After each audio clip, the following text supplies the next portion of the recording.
एक छोटे से कस्बे में सविता नाम की महिला अपनी बेटी राधिका के साथ रहती थी। पति की मौत के बाद वही बेटी की माँ भी थी और पिता भी। सविता ने दिन रात मेहनत करके राधिका को पढ़ाया लिखाया, उसके लिए अपनी इच्छाओं का गला घोंट दिया।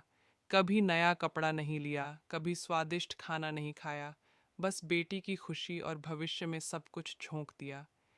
राधिका भी माँ को बहुत चाहती थी, लेकिन जैसे जैसे बड़ी हुई उसे माँ का प्यार कभी कभी बंधन सा लगने लगा। माँ बार बार समझाती, बेटी, बाहर की दुनिया बहुत कठिन है, सोच समझ कर दोस्त बनाना।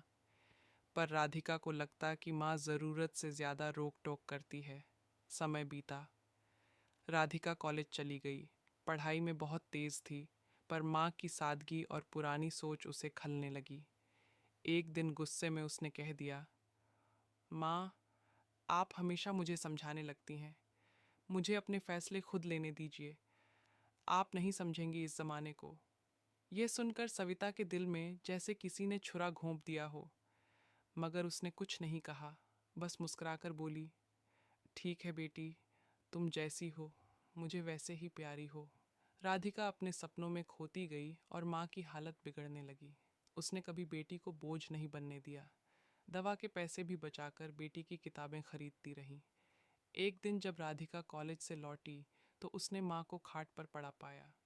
पास में एक पुरानी डायरी खुली थी। माँ की सांसें तेज थीं। उसने बेटी का हाथ पकड़कर बस इतना कहा, तुम्हें पढ़ते देखना ही मेरी सबसे बड़ी खुशी थी। खुश रहना बेटी। और उसकी आंखें हमेशा के लिए बंद हो गईं। राधिका का कलेजा फट गया।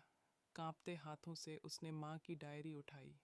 उसमें लिखा था, राधिका मेरी जान है, अगर कभी वह मुझसे नाराज़ हो जाए तो भी कोई बात नहीं। मैं बस यही चाहती हूँ कि वह मुस्कुराए, अपने सपनों को पूरा करे। मैं तो सिर्फ उसका साया हूँ। ये पढ़कर राधिका ज़मीन पर गिर पड़ी और फूट फूट कर रोने लगी।